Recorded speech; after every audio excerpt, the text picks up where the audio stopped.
할렐루야. 이 시간 예배 자리에 나와서 그리고 방송을 통해 또 기도의 자리를 지키시는 모든 성도님들에게 하나님의 크신 은혜와 평강이 함께 하시기를 주님의 이름으로 축원합니다. 오늘 말씀의 제목은 나와 아버지는 하나이니라입니다. 나와 아버지는 하나이니라입니다. 본문의 단락은 22절부터 30절까지는 1차 논쟁입니다. 31절부터 39절까지는 유대인들의 적극적인 반항입니다. 40절부터 42절까지는 몸을 피하심입니다. 오늘 본문은 22절, 요한복음 10장 22절부터 42절까지 우리가 같이 보고 있습니다.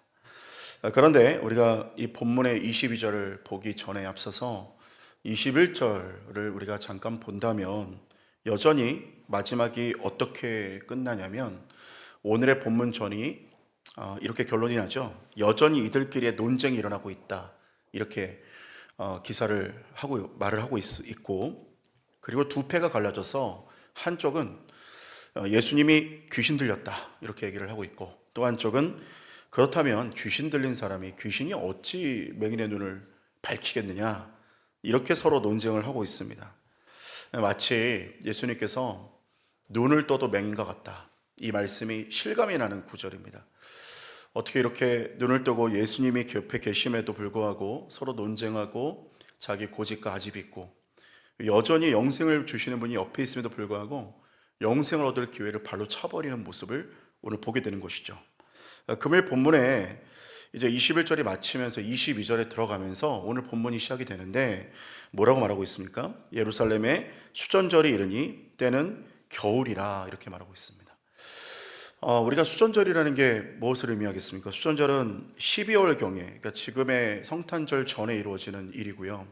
그리고 이 수전절이라는 것은 그리스 시리아 왕조의 폭정 가운데에서 유대인들이 종교적 그 자유가 억압당하고 그리고 우상 숭배를 강요당하였습니다. 그 결과 유대인들의 성전 제사가 중단되고 성전이 회파되는 아주 형편없는 모습이 되는 그러한 장면이 되게 되죠. 그러면서 유대인들이 마카비 혁명을 BC 164년에 일으키게 되는데 이것이 성공하게 됩니다. 그래서 성전에서 다시금 제사를 드리게 되고 성전을 회복하고 성전을 청소하여 봉헌하는 그러한 날이 바로 수전절입니다. 사실은 이 수전절이라고 한다면 굉장히 영적으로 부흥하고 굉장히 영적으로 즐겁고 또 뜨거운 날이어야 되는데, 참 오늘 본문이 아이러니하게 이렇게 표현을 합니다. 수전절이 굳이 겨울이라고 표현할 것은 없는데 수전절이고 또 겨울이다. 그러니까 오늘 유대인들의 대화 내용이 마치 수전절이지만, 이런 영적 부흥의 때지만, 부흥의 절기지만, 그러나 겨울이라고 말하는 것처럼 지금 이들의 신앙은 이들의 어떤 절기와는 상관없이 아주 추운 계절 같은 차가운 신앙을 지나가고 있다는 겁니다. 마치 이제 이 신앙의 절기가 신앙의 회복의 의미가 담겨져 있지만 이들은 성전 그 자체이신 예수님을 몰라보는 것처럼, 그리고 비난하는 것처럼 이들의 신앙에 또 이들의 삶에 한 겨울과 같은 추운 겨울이 도래했다는 것을 우리가 볼 수 있게 되는 겁니다. 이제 오늘 이 본문의 내용은 계속적으로 예수님을 향한 비난과 그리고 여러 가지 문제를 계속적으로 얘기할 것입니다. 오늘 우리는 이 본문을 함께 살피고, 그럼에도 불구하고 오늘 우리에게 주시는 하나님의 은혜, 오늘 이 본문을 보면서 이 시대에 살아가는 우리에게 주신 하나님의 은혜를 함께 나누고, 그리고 그 사랑을 함께 살피고 오늘 이 새벽에 함께 은혜의 말씀을 나눌 수 있기를 원합니다. 첫 번째로 하나님의 은혜가 우리 가운데 있습니다. 하나님의 은혜가 우리 가운데 있습니다. 하나님의 은혜가 우리 가운데 있는 줄로 믿습니다. 그 무엇보다 지금까지 지내온 그 모든 걸음도 하나님이 인도하셨다는 것을 우리가 믿을 수 있습니다. 한 사람이 꿈을 꾸었는데 거기에서 예수님을 만났습니다. 너무나 감격을 해서 예수님 너무나 보고 싶었습니다. 예수님을 너무나 사랑했던 사람이었죠. 그런데 거기서 이제 마치 인생의 여정이 해변의 발자국처럼 이렇게 해변의 모래의 발자국처럼 인생의 여정이 이렇게 나 있었다는 겁니다. 그런데 항상 발자국이 두 개였는데 예수님이 함께 걸으셨던 발자국이었다는 거예요. 그래서 너무나 감사했다는 거죠. 예수님 한 번도 안 떠나셨네요. 얼마나 감사한지 모르겠습니다. 그러던 중에 발자국이 하나만 있는 시점을 발견하게 됐는데, 그때가 언제냐면 가장 인생이 힘들고 어려운 그때, 절망스러워서 도저히 일어설 수 없는 그때에 발자국이 하나밖에 없었다는 얘기입니다. 그러면서 그 사람이 너무나 실망스러웠습니다. 슬프고 실망스러웠는데 그가 예수님께 조심스럽게 또 원망 섞인 목소리로 물어봅니다. 주님, 왜 제가 가장 힘든 시점에는 발자국이 하나인가요? 왜 주님은 제가 가장 힘든 그 시간에 저를 떠나시고 제가 혼자 걷게 하셨습니까? 이렇게 질문을 했었어요. 그러니까 주님의 대답이 바로 이것이었습니다. 아들아, 그 발자국은 네가 혼자 걸은 것 아니라 네가 넘어져서 걸을 힘조차 없을 때 내가 너를 업고 걸은 내 발자국이다. 이렇게 얘기를 하셨다는 겁니다. 그제서야 그 사람은 주의 은혜와 그 함께 하심에 크게 감격했다라는 것을 말씀합니다. 오늘 이 내용이 무슨 내용이겠습니까? 모든 것이 하나님의 은혜였다라는 것을 고백을 하는 거죠. 지금까지 걸어왔던 모든 시간들이 하나님의 은혜였다. 저는 오늘 이 본문을 보다가 사실은 좀 답답할 정도의 마음을 느꼈습니다. 24절에 보니까 유대인들이 이렇게 질문하거든요. 24절에 이렇게 말합니다. 언제까지 우리 마음을 의혹하게 하려 하십니까? 그리스도면 밝히 보여주십시오. 이렇게 질문합니다. 사실 이들이 지금 물어보는 이 질문의 요지는 진리를 알고 싶다라는 게 아닙니다. 사실 예수님께서 언제 이들을 의혹하게 하셨고, 그리고 이들을 헷갈리게 하거나 혼미하게 하신 적이 언제 있었겠습니까? 예수님께서는 신천지처럼 둘러서 비유로 말씀하시고 어렵게 꽈서 막 이렇게 얘기하신 적도 없었어요. 그래서 결국은 예수님께서 이렇게 답변을 하시는데, 내가 말하였지만 믿지 않는구나. 내가 내 아버지의 이름으로 행하는 일들이 나를 증거하는 것이다. 너희가 내 양이 아니므로 믿지 않는구나. 내 양은 내 음성을 듣고 나는 그들을 알고 그들은 나를 따른다. 이렇게 말씀을 하십니다. 그러니까 지금 유대인들은 예수님을 계속적으로 시비 걸고 넘어뜨리기 위해서 질문하고 있는 겁니다. 양을 처음 길들일 때 14시간 정도의 금식 시간을 준다고 합니다. 그래서 밤새 금식을 시키고 하루 왼종일 금식을 시키다가 아침이 넘어가면 양이 배고파서 정말 죽을 지경이 된답니다. 너무나 허덕이고 지치고 배가 고파서 이성을 잃을 정도가 되면 그제서야 음성을 들려주면서 밥을 먹인다고 합니다. 그것을 하루만 하는 게 아니라 며칠간 지속합니다. 이걸 며칠간 지속한다고 하니까 얼마나 양한테는 고역이겠습니까? 그걸 매일같이 며칠간 지속하는데, 그렇게 며칠만 반복을 하면은 어떻게 되느냐? 나중에는 목자의 음성을 들으면 바로바로 반응을 한다는 겁니다. 아무개야 그러면 막 쫓아온다라는 거예요. 그래서 아침에 수많은 양떼들이 이곳저곳 여러 무리가 뭉쳐서 같이 풀을 먹어도 목자들이 나중에 집에 갈 때 야, 우리 가자 그러면 양들이 자기 목자를 따라서 쫙 일사불란하게 여러 갈래로 흩어져서 다 집으로 간다라는 거예요. 여러분, 그러니까 목자가 부르는 음성에 따라 양들은 반드시 그렇게 반응하게 되어 있다는 겁니다. 그런데 오늘 한 가지 우리가 분명히 아는 사실은 뭐냐면, 오늘 제가 이 유대인들의 모습을 보다 참 답답함이 느껴지다가 한 가지는 은혜를 발견하게 됐습니다. 그게 뭐냐면, 양이 목자의 음성을 따르는 것, 이것은 양이 잘해서가 아니라는 겁니다. 그리고 양이 뭔가 테스트를 통과했기 때문에 그 양무리에 들어간 게 아니라 그냥 은혜로 음성을 듣게 되었고 목자를 알게 되었고 목자를 따르게 되었다라는 사실을 발견을 했습니다. 왜? 그러니까 오늘 이 유대인들도 그렇게 수도 없이 예수님과 함께 있었고, 이들이 율법적으로는 더 지식이 많았고, 심지어 여기 있는 저와 여러분보다도 이들은 더 율법적으로 완벽했을 것이고 더 하나님을 더 많이 알았을 사람들일 수도 있지만, 그럼에도 불구하고 영생과는 상관이 없었다는 거예요. 그러므로 구원은 내가 무언가를 더 알고 많이 하고 내가 잘해서 구원을 받는 게 아니라, 영생은 어떻게 받는 것이라고 말하고 있습니까? 오직 은혜로 받는 것이다라는 거예요. 그러니까 오늘 한 가지 더 알게 되는 사실은 또 뭐냐면, 성도는 주님의 음성, 곧 말씀을 듣고 또 주님을 알게 되었다라는 것처럼 주님과의 교제, 곧 기도가 있고, 그리고 주님의 그 길을 따르고 말씀을 실천하게 되었다라는 사실, 그러니까 음성을 듣고 그리고 주님과 교제가 있고 그리고 그 길을 따라가는 것, 이것이 바로 성도의 삶이다라는 것을 보게 된다는 거예요.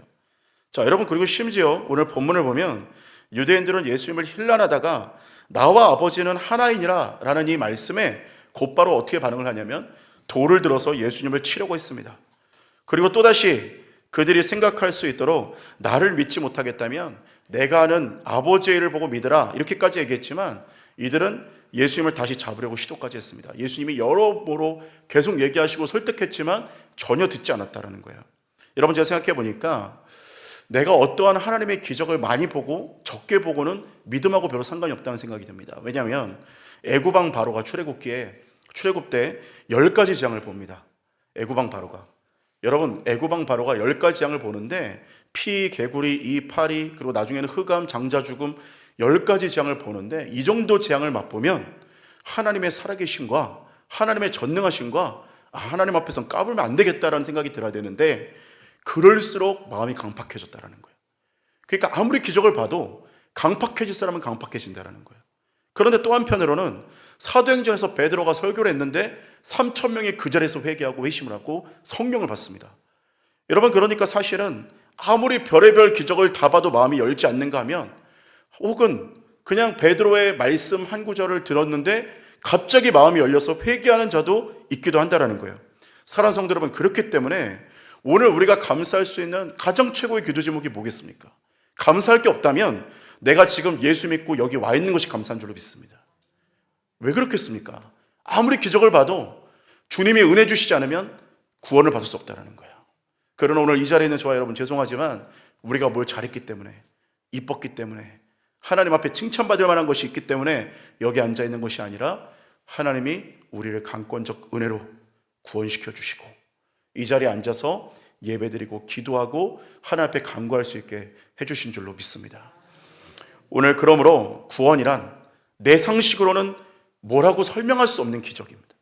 영생은 그 어떤 기도 제목의 응답보다도 정말 상상할 수 없는 정말 놀라운 기적이라는 거예요. 예수 믿는 것이 기적이다. 오늘 우리를 구원하시고 오늘 예수 믿고 천국 가게 하시는 이 기적 가운데 초청하신 하나님의 은혜에 감사드리는 저와 여러분 되기를 주님의 이름으로 축원합니다. 두 번째로는 하나님의 보호하심이 우리 가운데 있습니다. 하나님의 보호하심이 우리 가운데 있습니다. 오늘 본문의 30절을 보니까 나와 아버지는 하나이니라 하신대라는 구절을 보니 한 신학자인 아더핑크라는 목사님은 이렇게 표현하셨어요. 나와 아버지는 하나이니라 하신대라는 구절에 무언가 하나를 삽입해야 한다라고 말하면서 뭐라고 말했냐면, 나와 아버지는 양들을 지키고 양들을 사랑하며 양들을 위해 생명을 거는 것에 있어서 하나이니라, 이렇게 표현을 했습니다. 그렇게 말하니까 정말 기가 막힌 것 같습니다. 하나님 아버지와 성자 예수님 그리고 성령 하나님께서 한 가지로 공통적으로, 한 가지 공통점, 한 가지로 마음이 합해져서 행하시는 한 가지가 뭐냐면 바로 양들을 사랑하고 지키고 보호하는 것이라는 거예요. 저는 사실 이 본문을 보면은 예수님이 얼마나 이 유대인들을 사랑하셨는가를 좀 볼 수가 있습니다. 나와 아버지가 하나이니라는 그 말씀에 유대인들이 돌을 들어서 치려고 합니다. 여러분, 그때 돌을 들어서 맞으려고 할 때 보면 사람들이 어떻게 반응하겠습니까? 거기에 대해서 변호가 나오고, 자기 변호가 나오고, 내 변론이 나오고, 야, 그때 그게 아니고 이게 저게 아니고, 그리고 네가 잘못한 거야, 나 그게 아니야, 막 이렇게 계속 얘기가 나오지 않겠어요?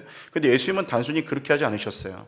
32절에 보니까 뭐라고 말씀하시냐면, 내가 아버지로 말미암아 여러 가지 선한 일로 너에게 보였거늘 그 중에 어떤 일로 나를 돌로 치려 하느냐, 이렇게 질문하면서 너희들이 지금 왜 돌로 치려 하느냐고 다시 질문합니다.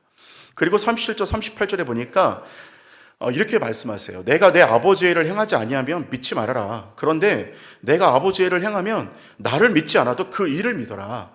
그러면 너희가 아버지께서 내 안에 계시고 내가 아버지 안에 있음을 깨달아 알게 될 것이다 라고 말씀을 하고 그들에게 가르치십니다.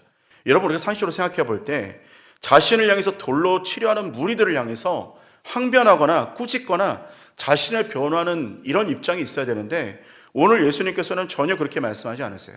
자신의 입장을 말씀하고, 입장은 말씀하지만, 그리고 내가 지금 이렇게 얘기한 거다라고 말씀하지만 결과적으로는 지금 뭘 얘기하세요? 야, 그렇게 하고 제발 그렇게 믿어라. 그러면 내가 아버지께서 내 안에 계시고 너희가 아버지께서 내 안에 계시고 내가 아버지 안에 있음을 너희가 깨닫게 될 것이다. 지금 예수님 뭘 말씀하세요? 지금 그렇게 말하면서 결과적으로 뭐냐면 제발 믿음을 좀 가지라는 거예요. 믿고 구원받아라. 이게 예수님의 결론이에요. 여러분, 마치 이사야 53장 5절의 말씀처럼 예수님은 우리의 허물에도 불구하고 당신의 찔림으로 그것을 갚았다라는 겁니다. 이사야 53장 5절을 읽어드리겠습니다. 그가 찔림은 우리의 허물 때문이요 그가 상함은 우리의 죄악 때문이라. 그가 징계를 받음으로 우리는 평화를 누리고 그가 채찍에 맞음으로 우리는 나음을 받았도다 라고 말씀합니다.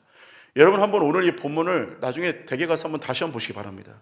여러분 오늘 이 20장에 요한복음 오늘 우리가 읽었던 이 10장의 말씀 22절부터 42절 말씀을 보면 삼위일체 하나님을 피조물이 감히 창조주가 농락하고 욕보이고 돌로 치료했고 또 피조물이 믿음을 가지고 구원에 대한 여망이 없이 창조주를 농락하고 있는데도 불구하고 창조주는 끝도 없이 인내하면서 피조물에게 믿음을 가지고 구원을 얻고 영생을 얻기를 간절히 소원하듯이 마치 예수님께서 정말 간절히 빌듯이 간절히 뭔가 좀 호소하듯이 제발 믿음을 가져라. 나를 농락하는 건 상관없지만 제발 너희가 믿음 갖고 구원받기를 원한다라고 예수님이 강력하게 호소하고 계시는 거예요. 마치 좀 죄송한 표현이지만 유대인들의 바짓가랑을 붙잡고 늘어지듯이 간절히 원하고 계신다는 거예요. 여러분 어떻게 이렇게 이게 가능한 일입니까? 그리고 이사 53장 5절에 보면 어떻게 그가 채찍에 맞음이 우리의 찔림 때문이고 그가 채찍에 맞음으로 우리가 나음을 입었고 우리의 허물 때문에 그가 찔렸고 이것이 어떻게 가능한 일이겠습니까? 베드로가 자신을 배반할 거 알면서도 베드로에게 뭐라고 말씀하셨냐면 내가 너의 믿음이 떨어지지 않도록 내가 간구하고 기도했으니까 너는 돌이킨 후에 네 형제를 굳게 하라 이렇게 말합니다. 베드로야 너 배반하고 너는 넘어지고 나를 저주하는 자리에 서겠지만 나는 너를 원망하지 않는다. 나는 네가 믿음을 다시 가지고 다시 일으켜서 너와 똑같은 형제들을 네가 독려하고 세우기를 원한다. 이게 예수님의 마음이었다라는 거예요. 사랑하는 성도 여러분, 오늘 우리는 수도 없이 넘어지고 쓰러지는 존재들이고 베드로처럼 수도 없이 예수님을 부인할 뿐만 아니라 유대인들처럼 돌을 던져서 예수님 십자가에 못 박히신 예수님을 다시 한 번 더 능멸하는 자리에 서기도 하는 죄악 가운데 있는 우리의 모습입니다. 매일 죄로 넘어질 때마다 십자가에 못 박히신 예수님을 능멸하는 자리에 서는 것처럼 우리는 그러한 자리에 서기도 합니다. 그러나 사랑하는 성도 여러분, 그럼에도 불구하고 우리를 끝없이 보호하시고 지키시고 사랑하시는 예수님의 사랑의 손길을 바라보시길 축원합니다. 아버지와 아들이 하나이신데 무엇이 하나입니까? 그 양들을 보호하고 사랑하고 끝까지 변호하시고 끝까지 그들이 믿음 가운데 서도록 하나가 되어서 양들을 지키겠다라는 의지를 보여주고 계시는 겁니다. 그러니 성도는 승리할 수밖에 없다라는 이유는 성도가 강해서가 아니라 우리를 사랑하시는 그 사랑 때문에 우리는 승리할 수밖에 없는 줄로 믿습니다. 우리는 넘어지고 자빠지고 쓰러지고 실수하죠. 그러나 그럼에도 불구하고 시편 121편의 말씀처럼 눈을 들어 산을 보아라. 너희 도움 어디서 오느냐? 천지를 지으신 하나님으로부터 내가 너희에게 지친 순례걸음 가운데 능력을 줄 것이다. 말씀을 하고 있는 거예요. 사랑하는 성도 여러분, 오늘 넘어지셨다면, 오늘 지치셨다면 눈을 들어 하나님을 바라보시고 다시 한 번 더 그 사랑 안에 서서 다시 한 번 더 주님의 그 순례걸음 걸어가는 저와 여러분 되기를 주의 이름으로 축원합니다. 주님은 우리를 포기하지 않으셨고 주님은 우리를 버리지 않으셨고 주님은 우리가 어떤 상황과 환경 가운데서도 베드로처럼 다시 일어나기를 원하시는 하나님의 사랑을 여러분 믿으시는 저와 여러분 되기를 주의 이름으로 축원합니다. 마지막 세 번째로 하나님의 계획이 우리 가운데 있습니다. 하나님의 계획이 우리 가운데 있습니다. 39절 40절의 말씀을 보니 이렇게 말씀을 합니다. 그들이 다시 예수를 잡고자 했으나 그 손에서 벗어나 나가시니라. 다시 요단강 저편 요한이 처음으로 세례 베풀던 곳에 가사 거기 거하시니 라고 말씀을 하고 있습니다. 여러분 사실은 예수님을 잡고자 했습니다. 많이 잡으려고 했는데 못 잡았습니다. 왜냐하면 아직 때가 이르지 않았기 때문에 그렇습니다. 그러니까 다시 말해 예수님은 6월절 어린 양으로 오셨지 다른 어떠한 때에 예수님은 잡힐 수가 없었습니다. 하나님이 예비한 그 때와 계획이 아니면 아무리 많은 군대를 데려와도 잡히지 않는 것이고 하나님이 말씀하시고 계획하시면 그때 예수님께서는 십자가에 스스로 못 박히시게 될 것입니다. 오늘 이제 그 손에서 벗어나서 요한이 처음 세례를 베풀던 곳 곧 베다니로 물러가게 되십니다. 오늘 40절에 보니까 세례 베풀던 곳으로 가서 거기 거하셨다 이렇게 얘기하고 있습니다. 이것을 보고 마치 출애굽기 12장 5절 6절을 연상하게 되는데 출애굽기 12장 5절 6절에는 어떤 내용이 있습니까? 어린 양은 흠없고 1년 된 수컷으로 하는데 양이나 염소 중에서 취하고 이달 여름 날까지 간직하였다가 해질 때 이스라엘 회중이 그 양을 잡고라고 말하고 있습니다. 장자 죽음 때 이제 그 장자의 죽음의 재앙에서 좌우 문설주에 어린 양의 피를 발라서 이제 그 이스라엘 백성들이 있는 곳은 지나가고 그 장자의 죽음이 먹구름이 애굽에만 임하게 되는데 마치 죽기 전에 어린 양을 잡기 전에 그 어린 양을 따로 분리했다라는 겁니다. 그러니까 마치 예수님도 지금 이제 십자가 못 박히기 전에 구별된 어린 양과 같이 따로 구별되는 이 순간이 있었다라는 거예요. 이제 예수님은 십자가에 못 박히실 시간이 얼마 남지 않았는데 이제 이들의 손에 잡히시는 것이 아니라 예수님은 하나님의 계획에 따라 완전하신 계획에 따라 이제 십자가의 죽임을 당하게 되십니다. 여러분, 이것은 하나님의 계획에 따라입니다. 예수님이 태어난 시기도 마찬가지였는데 로마가 자신들이 행정적으로 편하게 하려고 천하에 호적하라, 다시 말해서 고향으로 돌아가라, 그렇게 하고 이제 세금을 좀 잘 쉽게 거두려고 했었는데 그러다 보니 예수님의 부모님이 베들레헴으로 가게 됩니다. 자기들의 고향으로. 그래서 구약의 예언처럼 예수님을 그곳에서 낳게 됩니다. 만약에 로마가 그렇게 하지 않았으면 예수님이 엄한 곳에서 태어날 수도 있었겠죠. 여러분, 그러니까 하나님의 계획은 로마가 이렇게 하든 세상이 저렇게 하든 뭐가 어떻게 하든 간에 하나님의 계획은 완벽하게 진행되고 있다는 겁니다. 오늘 그 계획이 흐르고 흘러서 십자가에도 마찬가지입니다. 이들이 돌로 치료해서 예수님이 피한 것 같지만 예수님이 피하신 게 아니라 말 그대로 하나님의 어린 양, 유월절 어린 양으로 준비되기 위해서 잠깐 분리되어 계셨다는 거예요. 여러분, 마치 우리가 이 계획이 마치 이 세상의 뜻대로 되는 것 같지만 하나님의 계획은 절대로 하나도 차질 없이 완벽하게 흘러가고 있다는 걸 믿으시길 주의 이름으로 축원합니다. 요한계시록에 우리가 보는 것처럼 누가 뭐라고 해도 누가 어떻게 해도 하나님은 반드시 승리하게 될 것이고 어린 양 대신 예수 그리스도는 반드시 영광받게 될 줄로 믿습니다. 여러분, 근데 그 계획이 우리에게까지 흘러서 이방인이고 외인이었고 구원에 참여할 수 없었던 우리까지도 오늘 이렇게 구원에 참여하게 됐다는 거예요. 예수 믿고 구원받은 거 그냥 구원받은 게 아니라 이게 바로 기적이라는 거죠. 여러분, 오늘 이 계획이 십자가만 일어나는 게 아니라 우리의 삶에도 개입된다는 겁니다. 하나님의 계획은 우리의 삶에도 신실하게 역사됩니다. 하나님, 지금 내 삶이 너무나 힘듭니다. 왜 이렇게 진행이 되고 있습니까? 이 일은 있으면 안 되지 않습니까? 근데 여러분, 믿음의 눈을 들어서 보십시오. 하나님의 계획은 우리 삶에 처리되지 않았어요. 그럼에도 불구하고 합력해서 나는 선을 이룰 것이다. 이것이 하나님의 뜻인 줄로 믿습니다. 여러분, 오늘 이 한 날도 선하신 주님의 손에 맡겨드리며 이해되지 않아도 주님 믿겠습니다. 이해되지 않아도 주님 따라가겠습니다. 이해되지 않아도 주님이 있으라고 한 자리에서 묵묵히 버티며 주의 역사를 바라보겠습니다 하며 승리하시는, 그리고 하나님의 계획을 이루어내시는 저와 여러분 되시기를 주님의 이름으로 축원합니다. 기도하겠습니다. 사랑의 아버지 하나님, 우리를 인도하여 주시고 우리를 이끌어 주심에 감사를 드립니다. 우리는 날마다 연약하여 한순간도 빠짐없이 넘어지는 죄인들이지만 그러나 하나님의 사랑으로 우리를 강권적으로 붙들어 주시고 그 은혜로 우리를 구원하여 주신 줄로 믿습니다. 하나님의 계획이 절대로 끝나지 않고 하나님의 계획은 절대로 실패하지 않는 것처럼 오늘 우리의 삶에도 실패하지 않는 하나님의 계획으로 우리를 붙들어 주시옵소서.